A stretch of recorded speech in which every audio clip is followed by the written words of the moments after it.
The corporate culture these days is full of mind games where you're going to have to outsmart these mind games if you want to survive in a major corporation.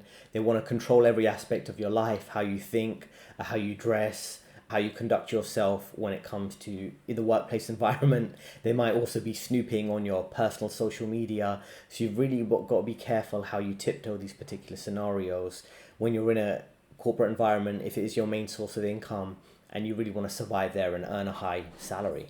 So let's learn a bit about company culture here.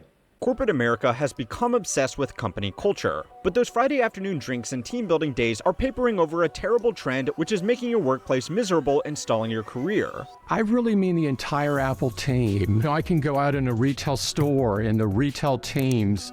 Together, we can finally put people at the center of our technology. Operating in a clean, fast-paced, friendly environment. A team full of people just like you. Company culture is one of the biggest trends in corporate management. Small companies with as few as 20 employees are hiring culture managers whose full-time job is to promote a collaborative and positive work environment. These are full-time employees that, from a bottom-line business perspective, do nothing but make the other 19 employees more engaged with their work. Culture is what keeps people around. According to a survey of job seekers and hiring managers conducted by Robert Half, a workforce analytics firm, 91% of managers said that a candidate's fit with the organizational culture was more important than their skills and experience. Hilariously, a PwC survey on company culture found that 69% of companies believed that their culture gave them a competitive edge. Presumably, the other 31% of companies realized that an office didn't need a ping pong table and kombucha on tap to be a nice place to work. Managing corporate culture is expensive. Corporate culture managers are earning an average salary package of $110,000 a year according to Glassdoor. Direct salary expenses also don't capture the additional costs of running culture events and the lost man hours in the name of team building. It's a big investment and one that is not paying off. Most workers report only engaging in workplace team activities because they felt they had to. They said that they would rather spend their hours at work focus on their job tasks and after-work hours with family and friends or catching up on personal errands. None of us at work like it when some person in HR comes and says, "Hey guys, we're doing this fun activity from X to X time, and you had no say in the matter, but you have to go." And I think we can all agree that this is terrible. Even when activities were funded by the company, most workers said that they did not enjoy what they called corporate prescribed mandatory fun. An article in the Harvard Business Review found that these types of business environments were one of the main reasons that top-performing employees left the business. So, why the company still obsessed with their culture if it's so expensive to maintain and only makes employees want to quit? Firstly, he mentions here in this small little quote, you walk out of a conference room and you'll see a grown man covering his face. Nearly every person I work with, I saw cry at their desk. See, Amazon, as we recently saw with forcing people to work in the office rather than having the flexibility to work from home, it's really a toxic work environment. And the way they try to paper over toxic work environments in corporate jobs is with all these fake initiatives, right? You'll have these fake mandatory talks about work-life balance, and you'll have some kind of, again, I'm going to say this, AWFL, affluent white female liberal, in some of these mandatory company lectures, and she'll be giving us a lecture about work-life balance and how she does yoga in her free time, and, you know, goes to some kind of, I don't know, theatre improvisation after work club, and we need to better work-life balance. And the company always talks a big talk about kind of work-life balance, but it doesn't really apply. Or it applies to certain demographics who have an easy life or kind of more job security, and they're not fighting every year just to make sure they can keep their job. It really is a select thing where most people are in the situation you can see on your screen right now, where people, they do kind of get emotional because they realize they're in a very cutthroat environment that they're forced to be in just to survive, day to day, where you have grown men. Now, why would a grown man be, in a conference room or crying at the office, basically? Because that grown man maybe has one main source of income. On top of that, he might have personal debt. He might have went into a lot of mortgage debt to buy a big house, to pay for his kids to be in private school, and maybe have, just reading in between the lines, maybe a demanding wife who wants him to buy certain social status items like an expensive car and things like that. And this is what I really mean. The corporate culture that they're allowed to enforce on you, to a certain extent, you have to take personal responsibility to what extent you're tying shackles or handcuffs around yourself to the company or to this particular system, right? Look at this brief screenshot here. So company culture's role in hiring. So 35% of workers would decline a job offer if the role was a perfect fit, but the corporate culture wasn't. 91% of managers say a candidate's fit with the company's culture is equally or more important than skills and experience. Now, these are the type of things where it just shows you how far this crazy corporate culture mind games have gone, to the extent that, what do we mean by culture? It's such a broad kind of term, right? Because I think if I'm going to work somewhere, or you're going to work somewhere, what really matters? The money, the time, and the people. The money, the time, and the people, right? That's really it, right? So how much money am I getting? How much time is dedicated to the role? So what is the salary? Do I have to work in the office, or can I work from home where I can pretend to work? Or if I have to be in the office, how many hours? Is it really a 9 to 5, or is it an 8 to 6 or an 8 to 7?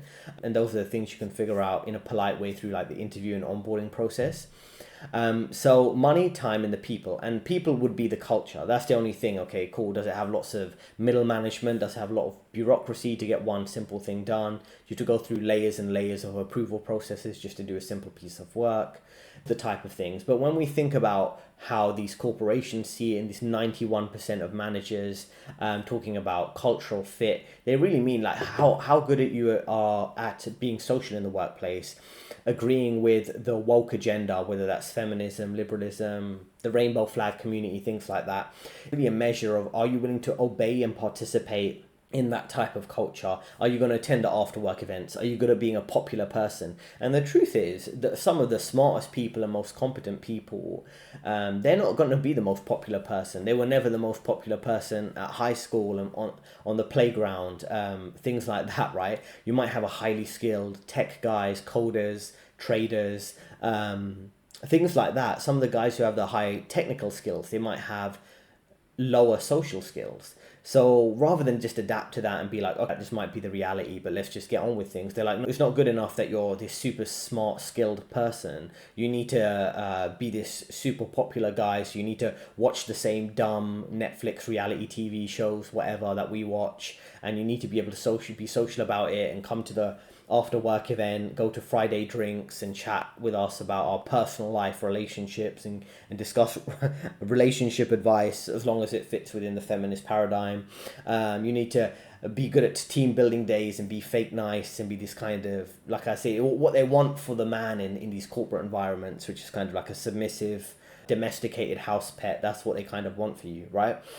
So it's like a wolf in management, but they want you to be like a sheep in your employee role. So just bear that in mind. All these rules that they apply to you, how you can talk, don't raise your voice, don't talk too aggressively, don't be too assertive, you've got to be kind of overly fake nice and friendly.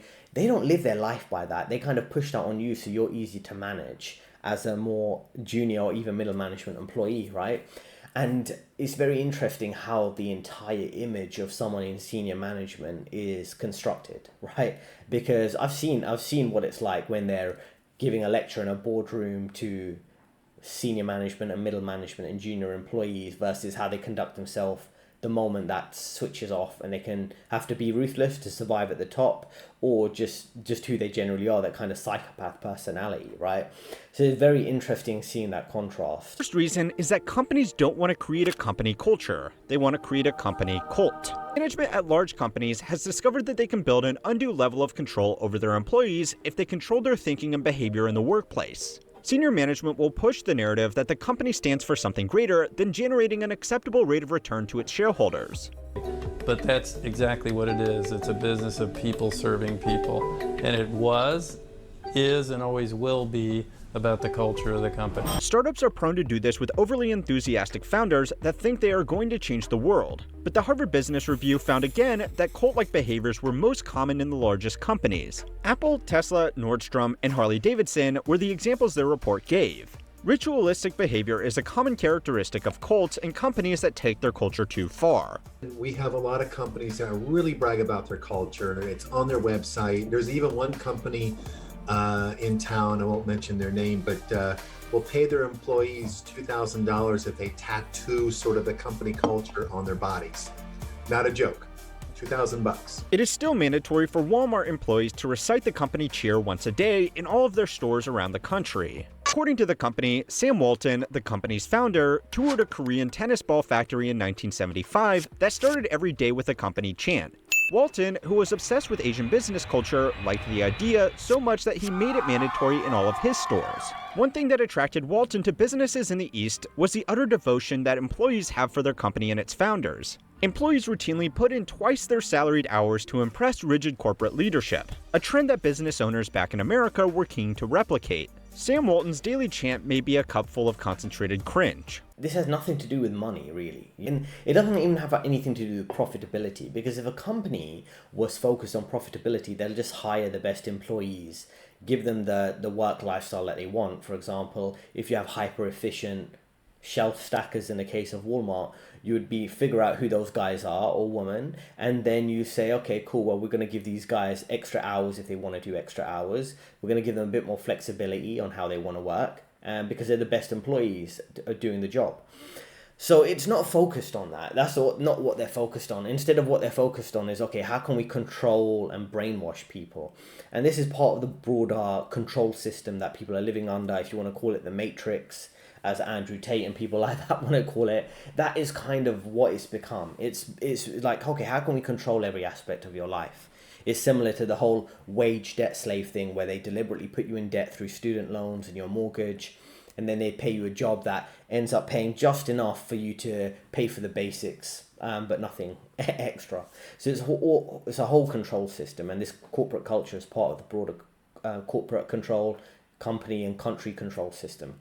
So it's all about control and not competence, and they have the resources to enforce these type of things, right? They don't have resources to reward the best employees, but they do have the resources to force this type of corporate culture. Language control. When employees start working at Disney theme parks, they are given a language guide. When you get a job with the Walt Disney Company, it's not just getting a job. It's like entering a new community. I would have already been fired because there are no employees at Disney parks. There are only cast members, and there are no customers, only guests.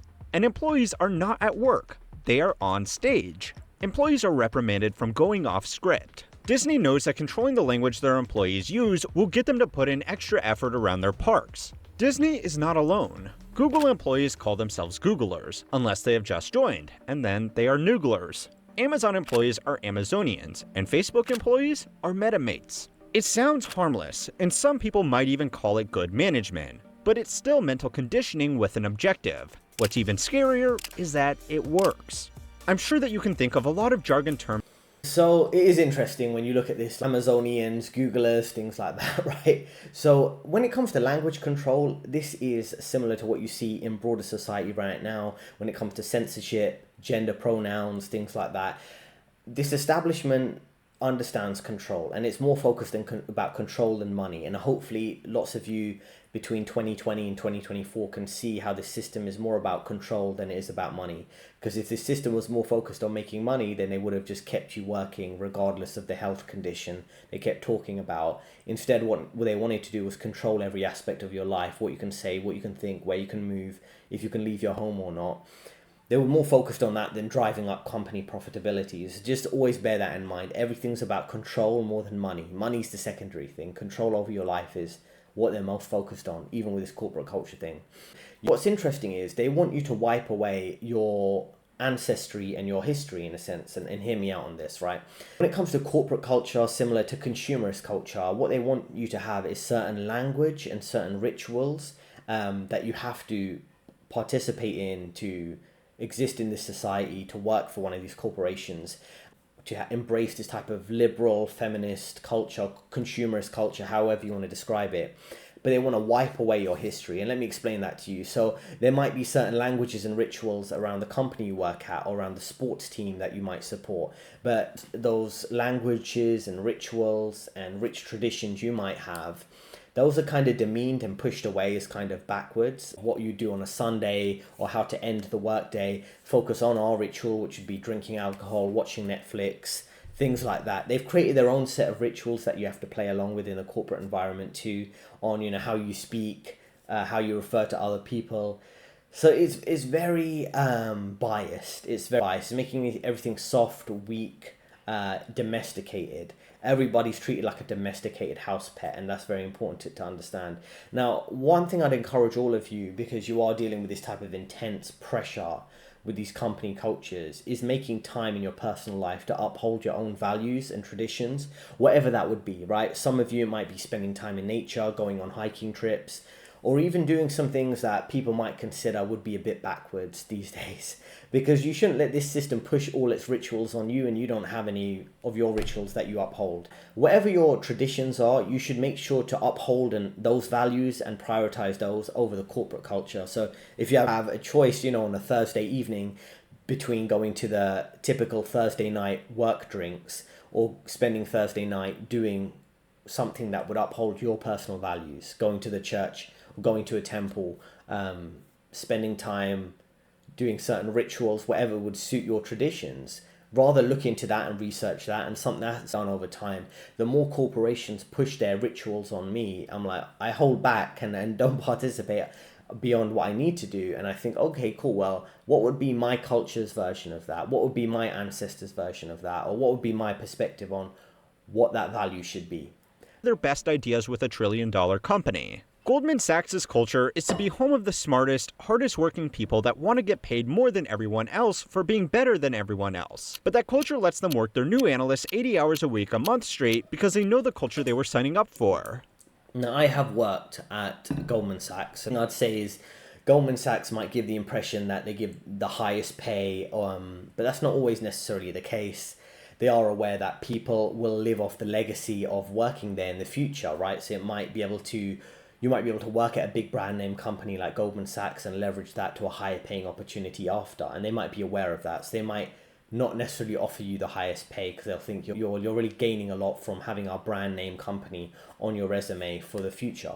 So it really reminds me of a lot of these major corporations, Goldman's, Amazon, Google, similar to a lot of Western countries, USA, UK, Canada, Australia. They're living off the legacy of their previous decades or centuries of success. And what you'll find is many average people in a lot of these top investment banking roles, due to nepotism, favoritism, DEI, woke people in the ESG department, things like that, and a lot of these major banks, not saying Goldman Sachs specifically.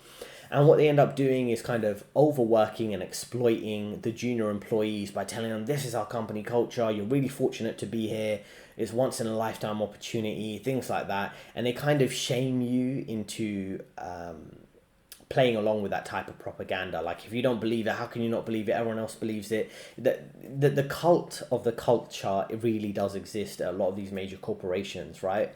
And if you speak up about it in any way, shape or form, they'll be like, well, you're the only one who's not playing along, everyone else is.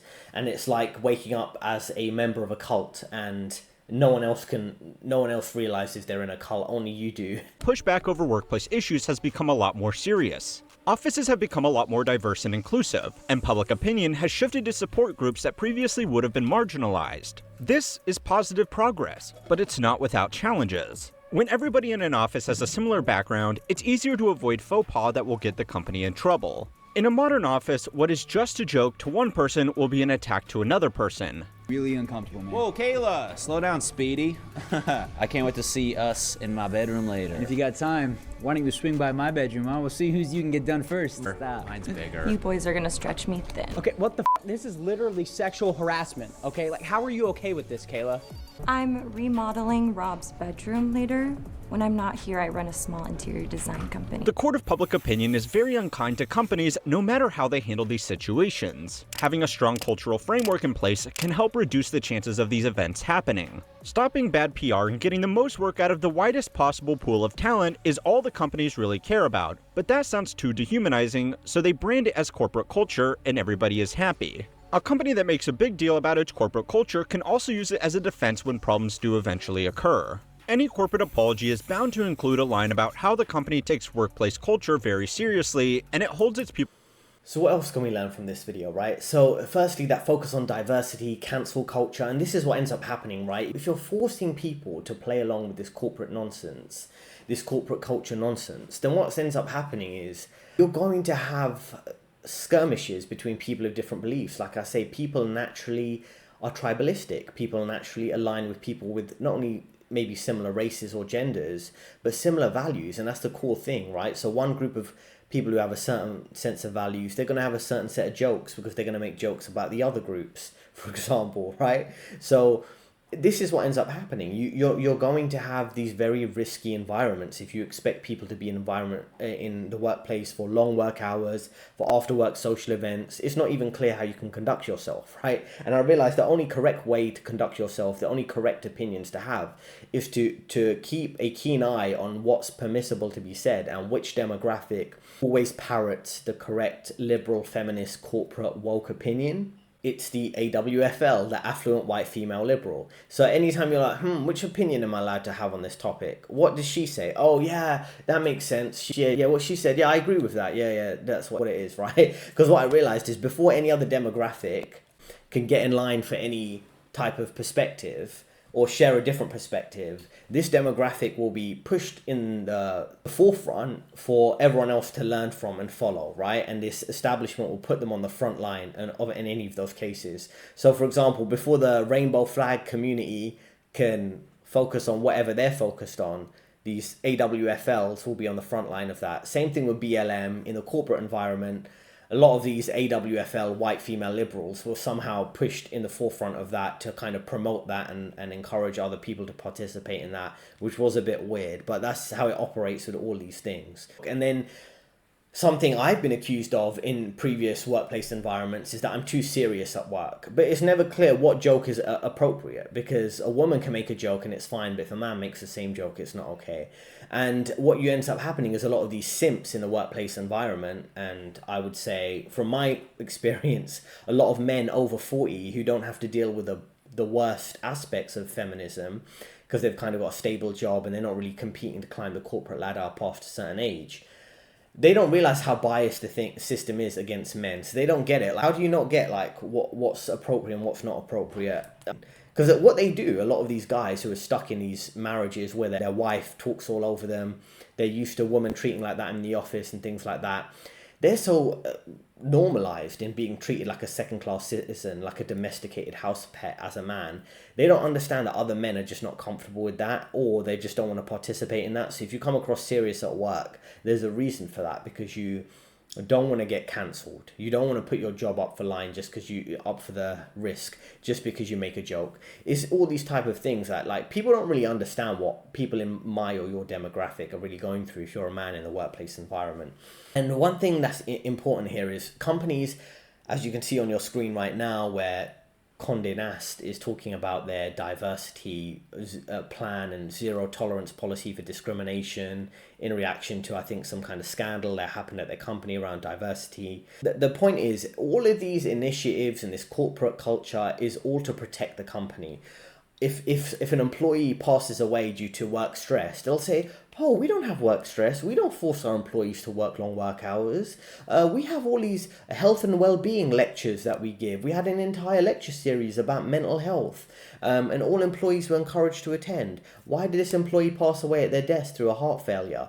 I don't know. So do you get what I mean? Is they don't change the actual work culture. It's all about talking about work-life balance rather than implementing it, right? If you want to leave work on time, they're going to have a problem with that because the company's not going to meet some kind of deadline. But the same day or the day after, they're going to have some kind of work-life balance talk that everyone has to attend when that's not actually implemented in the company. You end up realizing a lot of these corporate culture environments these days, it's a lose situation for most men. If you make a joke, it could go well, but more often than not, it could be misinterpreted by the person you're joking with or someone else who overhears it and then reports the joke to HR, right?